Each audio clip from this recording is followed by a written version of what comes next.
What's good, YouTube? I'm going to be breaking down, not breaking down, here's my late reaction to UFC Macau. Song Yadong versus Davison Figueiredo. Let's get into it. We're going to be starting with the main event. Moving down. Song Yadong versus Figgy. Song Yadong gets the round one gilly, or not the round one, round two gilly. And, he looked pretty good. Round one was close. He landed some good low kicks, kind of controlled the round. Figgy landed a really good body kick. And that was kind of like the big moment of the round. Adami lands like a punch or two. And then he slips on like a high kick.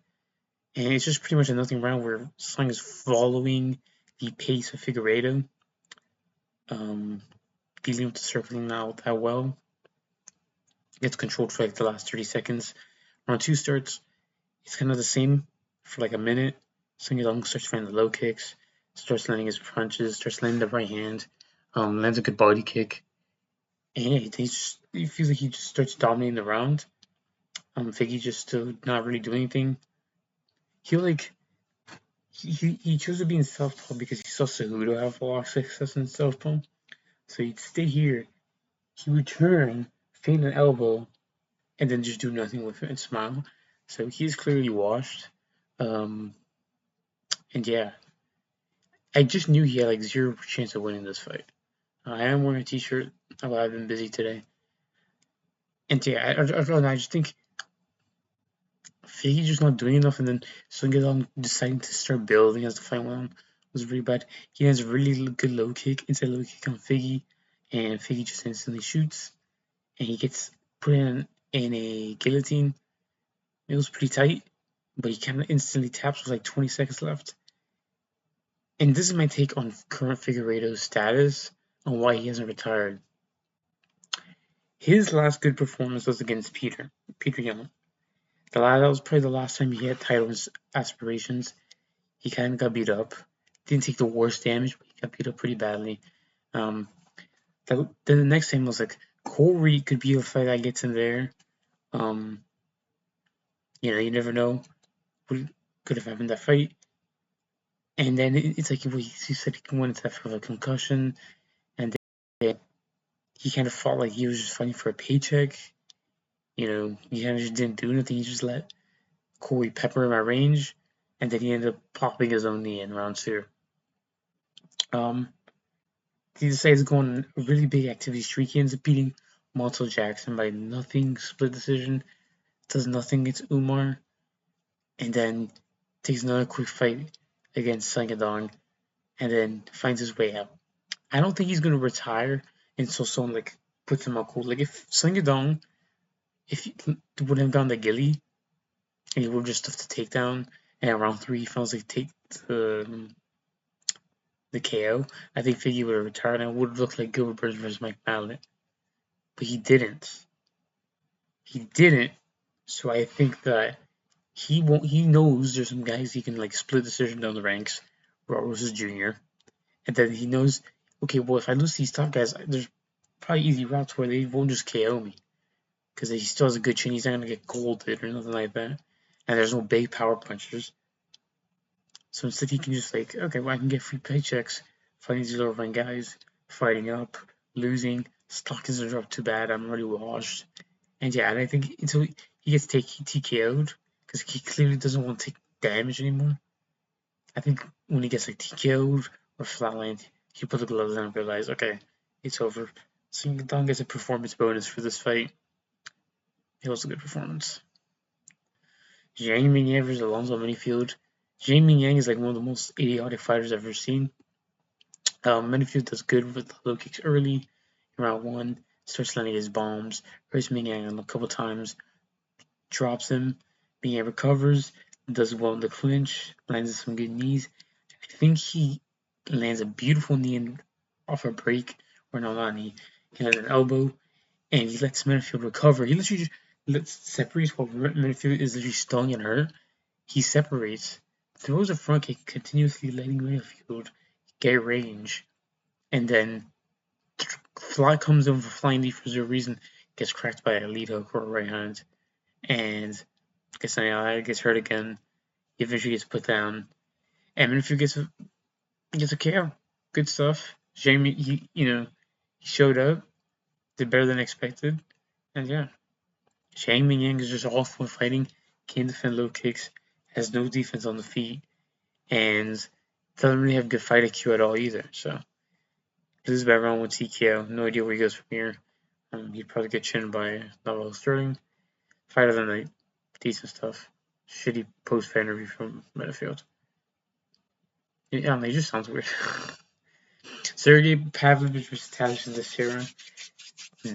Our boy, Sergey Pavlovich. Vintage Pavlovich came back here. He usually instantly KOs Talish. He finds the right hand over the top. Maybe wobbles him. Bang! Does it again, left hand. Bang! Steps out. Bang! Right hand. Left hand puts Session to shut down, and he literally got KO'd by Derek Lewis with a big right hand. Pavlovich is way bigger than Derek. Longer reach. Just put him down. Talish Tisher really isn't that good. He's been overrated. He looked shit against Tuivasa. I saw my good mutual Merchant Tabor fan.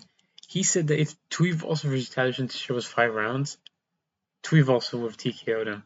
And I 100% agree. Tisher is shit. His striking isn't that good. And he was death casting worse than Tuivasa in round 3. So, great performance here. No bonus. Honestly, you could have just given a bonus to Sergey here. Moving on to a great performance. Kazuchika versus Cameron Sutherland. Kazuchika, Golden Freddy's Cameron Sutherland. He does really good with the hooks, low kicks. He was getting jabbed up when he would go for a jab, Cameron would counter. And it looked like he was like about to start getting outboxed by Cameron Sutherland. But he ends up fighting a nasty, I think, right hand. Hurts Cameron, finds the left hook, pushes him on the fence, and it kind of looks like the Ilya Taborda Volkanovski KO. Nasty slime out. He's back. He's going to be on a run in bantamweight, I think. And yeah, I don't know. I'm not as high on Asakura as other people. Asakura Legion. I know you watch my videos. I'm sorry. I'm not super high on him, but I think with how he looked against Cameron Sutherland, no one's really looked like that. I think he could be decent. I think he could probably be ranked.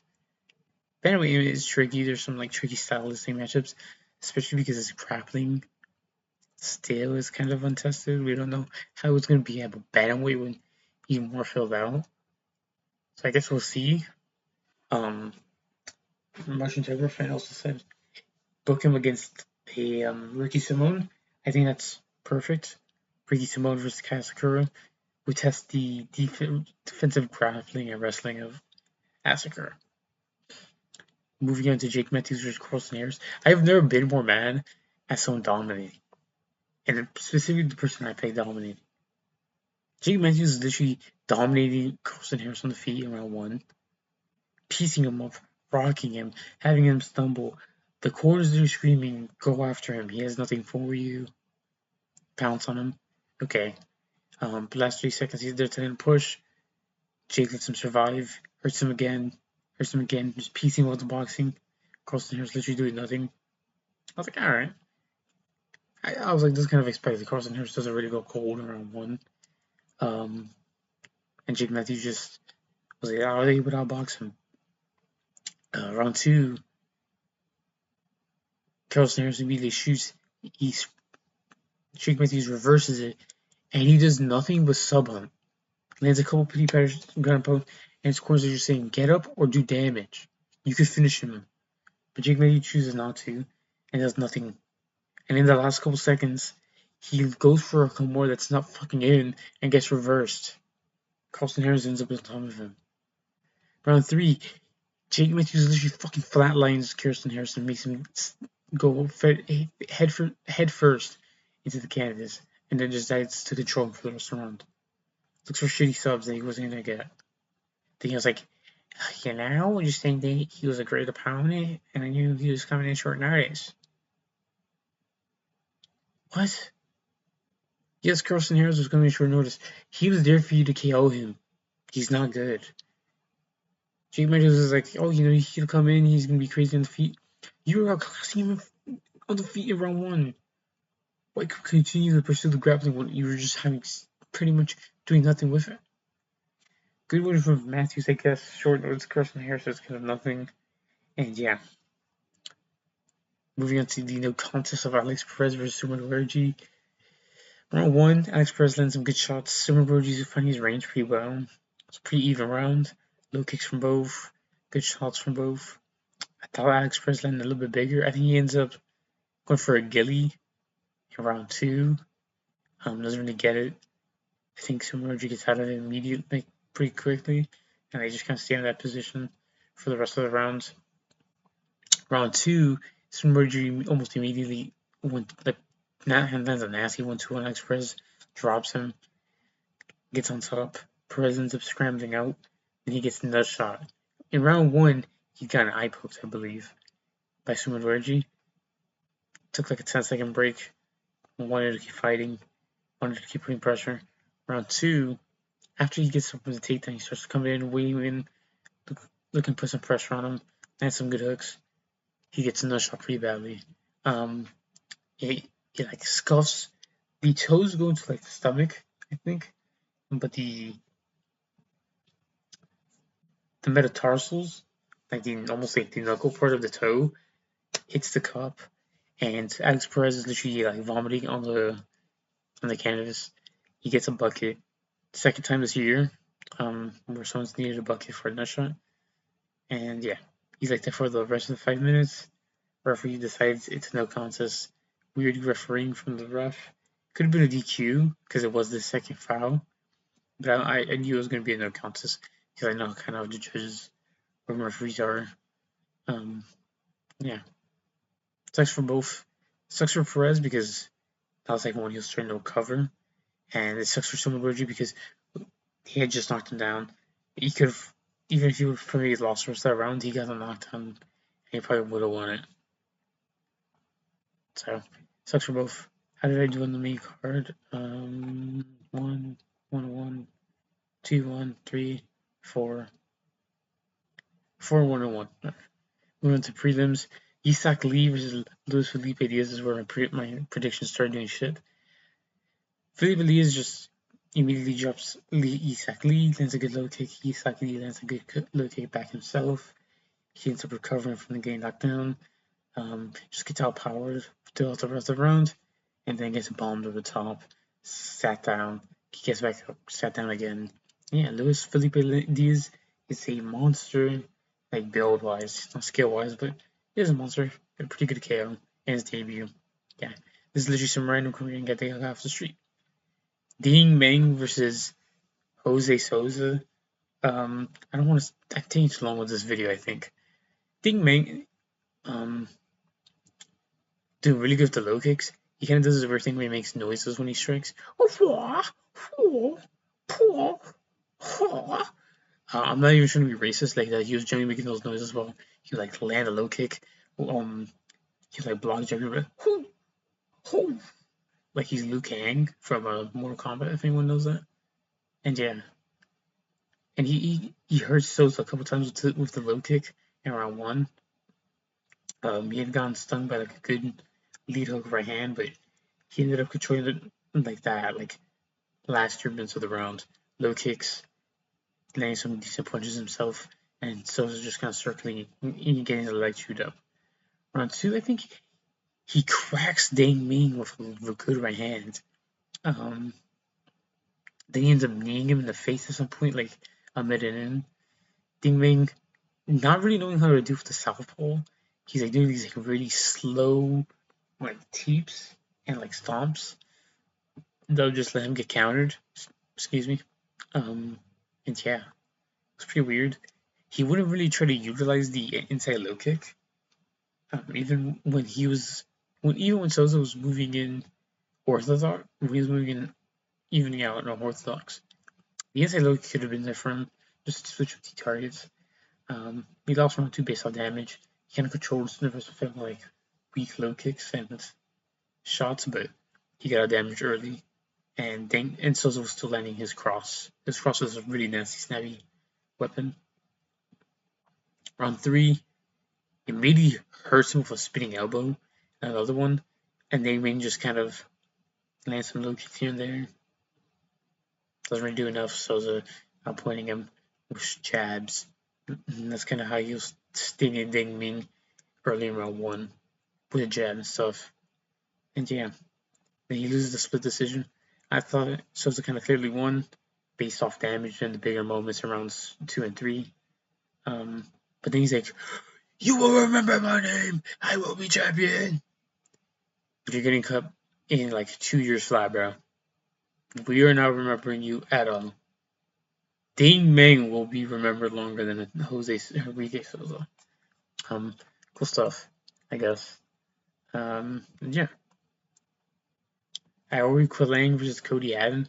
Cody Haddon dominates in the grappling early in round 1. Then some nice ground and pound. Beautiful ground and pound. Umar Nurmagomedov needs to learn this ground and pound. Khamzat needs to learn this ground and pound. And Islam even needs to learn this ground and pound. Because this was just beautiful. Nearly finishing Aori Quilang multiple times in round 1. I thought he got a 10-8. At the end of the round, he was doing really good. He postured in the lens, great knees to the body. Aori Quilang was kneed, like a grounded opponent. So I thought it was an amazing use of the knees to a grounded opponent. Round 2 starts. He gets caught by like a big jab. He's getting his takedown stuffed. But Aori Quilang, I forgot what he did, but I think he threw like a really big sloppy combination. Ended up getting like caught like a weird takedown. He went for a gilly, and then he got himself taken down because he went for the gilly, like a dumbass. And Cody Haddon just works his way to the fence, he works his way to the takedown. When they get up, Cody Haddon has a beautiful knee to the body. Aori Quilang sinks down. Cody Haddon gets the KO. As you see, he didn't get a bonus. That's because he cried on the post-fight interview saying he's broke. He needs a bonus. When will fighters learn not to do that? It was a good performance. I do think he deserves one, but after hearing the post-fight, I was like, he's not getting one. Ray Suruya versus Luis Garul. Ray Suruya just immediately takes him down, lands a good cross, rocks Luis Garul, takes him down, gets a nasty face crank. Beautiful submission from Ray Suruya. This fight doesn't really tell me where he's at in the division, but I wish he would have fought like Jesus Aguilar. I don't know who he could fight now. He could fight someone. Who's like him versus Cody not Cody Haddon, Cody Durden. Suruya versus Cody Durden is a good fight. Angela, okay, so I didn't wake up until like round 3 of this fight. Angela Hill just kind of beat up Zhang Jingyang from what I saw. She was like styling on her around 3 when I woke up. And I assume that's what she did for the rest of the 3 rounds. 19-16, Angela Hill. Let's look at the numbers actually.